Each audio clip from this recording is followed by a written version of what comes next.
What is up, guys? It's Quincy Carrier here for another edition of Q&A where I get your questions from Twitter and YouTube and answer them here in video format on this show. So let's jump into it. The first question comes from Giants Nation, who says, "What's up, Quincy? Back with another great question. Will you do NFC East content like what the Cowboys would do with Dak, the Redskins drafting Tua, or the Eagles' problems, or your second favorite team, the New York Giants, going to the Super Bowl?" That's optimistic. But will you do NFC East content? Um, I would love to. I would love to do not just NFC East, but all 32 team content. I would love to talk about the things, whatever things that concern you guys in the football world on this channel. So again, if you're a fan of another team, you would like to see me talk about different things, make sure you let me know that in the comment sections down below, so I can figure out what kind of topics that I can prepare that are actually going to appeal to a good part of the audience. So let me know what you want to hear in the comment section down below, and I am more than willing to expand my horizons as far as what is talked about on this channel. Because I already watch all the teams in the NFL. But great question, Giants Nation. Next question comes from Chris Hoying, who says, "What the absence of Schobert means for the defense and the team, and could this have a domino effect on other positions of need?" I'm here to tell everybody that Joe Schobert being gone, it's gonna be fine. Now, I could be wrong, and you could replay this video in the middle of the season, and we were talking about linebackers, the biggest problem and whatever, but there is strong evidence that suggests that Joe Schobert being there did not make a big difference in this defense. It certainly didn't make a $10 million difference in this defense. You look at the things that a great linebacker is supposed to improve. He's supposed to help with tight ends. He's supposed to help shore up the run game. He's supposed to be really, really crucial on third downs. These are the things that you would expect a multi-million-dollar linebacker to be able to improve. If you look at all those areas, the Browns were bad in all of those areas. They were not good. They were not They were bad. They were bottom of the league in those areas. And that leads me to believe that a lot of what Joe Schobert did was not necessarily things that really affected the game. Again, the Browns are looking at paying two middle linebackers close to $10 million. And if you look at this run game, if you look how they defended tight ends, if you look how they performed on third down, that is not a linebacking core that's worth $20 million. It simply isn't. It's a linebacking core that, quite frankly, you can get for less than $3 million combined. And I know that might sound really negative towards Joe Schobert. And I don't mean to be negative towards Joe Schobert, but I'm just telling you guys what I honestly feel. I don't feel like Joe Schobert is the difference maker that people make him out to be. I know he had the interceptions and he had the big game in Pittsburgh, but that's the only big game that he had on that level. And then if you look at what else that he's done over the year in the defensive unit that he was a part of, we could throw all the excuses out on the table. Steve Wilkes is a bad defensive coordinator. He didn't have help at the end of the season. This, that. There's all the excuses in the world, but at the end of the day, a guy who's worth $10 million is supposed to make a difference whether there are things around him or not.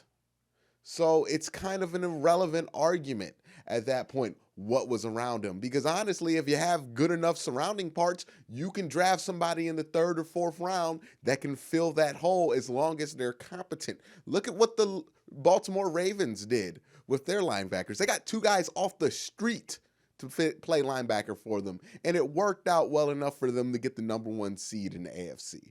So this whole ideal that you need to spend that much money on linebackers or that those linebackers were worth that much money, I just have a hard time falling in line with that argument or agreeing with that argument because it never showed itself on the field. And I get it. A lot of things happen off the field. There are all these grades, there's the pro football focus grades and the analytics grades and the statistical numbers and the hard caps and the DVOAs. I get it. But at some point, you have to see somebody, especially at a linebacker position, where their impact is going to be visible. It's usually visible. Nobody questions Luke Kuechly and how good he is, because when a good linebacker is good, it's very visible. You don't have to make the defense with PFF grades or PFR grades. So no, no, I don't think he was worth the $10 million. I don't think he's going to open up a bunch of big gaps on the defense. I think the Browns defense is going to be just as mediocre as it was last year if they don't get a pass rusher or if they don't get a big guy in the defensive line, full stop. All the other problems that the Browns had, that's secondary compared to the defensive line. They need to fix the defensive line. They need to get Sheldon Richardson to play better. They need to find where they're going to plug Larry Ogunjobi, because ultimately I think it's been proven over 2 years that he's too small for the defensive line. And they need to figure out how to get a pass rush that's worth a damn on the opposite of Myles Garrett. And a lot of answering that question comes with answering the question on the interior defensive line, because we have not a single person there that consistently commands a double team, which is why the other edge rusher is consistently double teamed opposite of Myles Garrett. That's the problem the team needs to figure out. Joe Schobert being gone, that doesn't make a difference. You can plug Taki in there. You can draft somebody. It's not going to make a big difference. But the problem that the Browns have on the defensive line showed itself to be massive. Myles Garrett could get injured next year, and we could have that defensive line for 16 games. That is a scary thought when you remember how badly they played at the end of the season. That's the problem. Joe Schobert did not make a difference at all this season. He did not win or lose a game at all this season. So we need to come to grips with that and understand that while Joe Schobert is a solid player, he's going to have a great career somewhere else, he was not a difference maker. This next question comes from Mike Keeley, who says, what would you prefer the Browns do to address the offensive line? 1, draft one of the offensive line studs with the 10th pick, or 2, try to trade 31 or for 31 or 32-year-old Trent Williams. 3, find a free agent offensive lineman. 4, a combination of all of the above. All right, so the Browns are pretty set at center, and they're pretty set at guard, left guard. So that's 2 out of 5. Right tackle, I would say right tackle, you might want to look at finding a value free agent to put at right tackle. It didn't go well with Chris Hubbard last time, but a lot of teams have success doing that. At left tackle, you got to find a better solution than that. I would say trading for Trent Williams is more risky than you need to get, because you're giving up an asset when, you know, guys like Jason Peters are available, guys like Jack Conklin are going to be available. So I think you can test the market there. And then ultimately, this is a strong offensive tackle draft class. So, you know, if you feel like you need to spend a premium pick there and you can't get the premium guy in free agency, then yeah, I would suggest spending that on a left tackle. Offensive guard, again, you can go quality free agent here, or 3rd round pick, 2nd round pick. You have a high chance of finding somebody who can be a starter there. Now, again, this is Andrew Berry, who has a lesser track record of doing these kind of things than John Dorsey, but John Dorsey also had a failed track record in Cleveland of drafting offensive linemen. So it's kind of a hat toss at this moment. But you know, as far as how the Browns should go about it, yeah, I think, you know, if you can get one of those prize left tackles, get them in free agency and save yourself the draft pick, so you can open yourself up for like a Derek Brown who can really solve some problems for this Browns defensive line. But if you can't, then there's no shame in drafting one of the very good offensive tackles with the 10th pick. But thanks for the question, Mike. Next question comes from Stuart Anderson, who says, are there any free agents that could step in and replace Joe Schobert? And should the Browns be looking to get Unique Ngakoue from the Jaguars? I'm undecided on the whole Unique Ngakoue thing. I just haven't done a lot of research on him, so I really don't know whether I would want him or not. Joe Schobert, do they need to sign a free agent? Sure, they can sign a free agent. They can, you know, they can get somebody in the draft. Look, when it comes to middle linebackers, they're not that hard to replace. Demario Davis was here in 2013, 2014, I believe. When Mike Patton bought him over here from the Jets. So Demario Davis was over here. He got picked up by the Saints. He's one of the best middle linebackers in the league now. You know, if you get a middle linebacker who fits the system perfectly that you're going to run, then you don't really have to spend a great pick on that guy. You can find great fits in the draft, in free agency. It's really not going to be this mammoth of a search to find a replacement for Joe Schobert. Again, not saying Joe Schobert is bad, but what I am saying is that what Joe Schobert provides is something that a competent front office, which I hope we have. I have no idea what we have, but a competent front office should be able to find with relative ease. Not that it's going to be easy, but it's relatively easy on the scale of difficult things a GM has to do and difficult positions a GM has to fill. Look at how many times the Browns have filled that position over the year. Andre Davis, DeQuell Jackson, Christian Kirksey, Joe Schobert. Even the Browns, through however many regime changes, have found a way to replace the middle linebacker position with somebody competent. It's not that difficult of a position to fill. That's all I'm saying. It's not something that's going to be hard to find. The next question comes from Billy Moss, who says, would you rather have a proven stud left tackle or right tackle from free agency for around 12 to 15 million, or test your luck and draft somebody with potential for less, or both? I'm starting to lean towards drafting somebody, not drafting somebody. I'm starting to lean towards signing somebody, because I feel like drafting somebody is a huge risk for this team. Now, again, left tackle is a hard position to fill. It's not like my argument with Joe Schobert. This is a difficult position to fill. With the Browns being where they're at in their rebuild, which is they're trying to win big this year, honestly, they need to get somebody who they know can be good right now. And I don't think you can get that guaranteed lock at 10. So I would definitely see what the market has, get a proven guy in here. You know, a Jason Peters might be a very, very attractive situation for the Browns, because he does have at least a year or two left in him.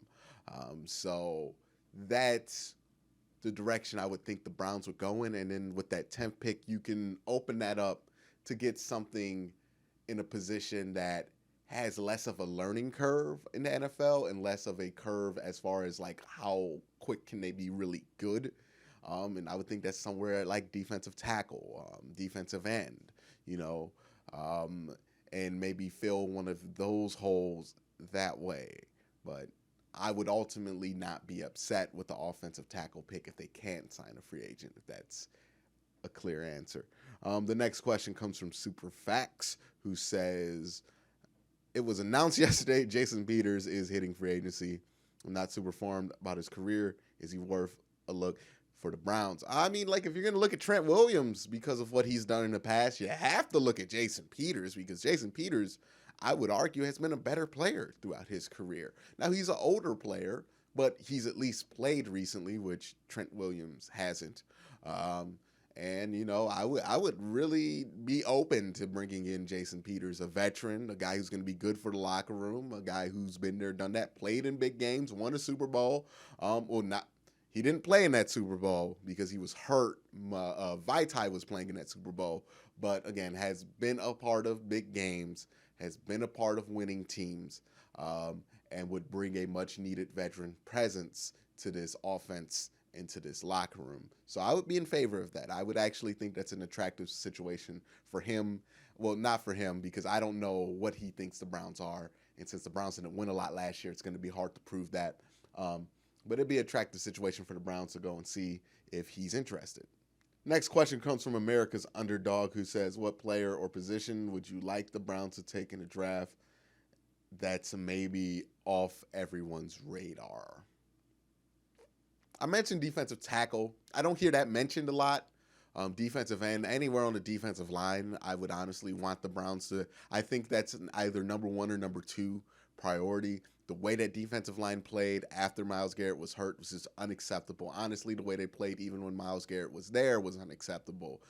It really, really put the secondary in a bad position most of the year. And with a division that's going to have James Conner, it's going to have Joe Mixon, it's going to have Lamar Jackson and Mark Ingram.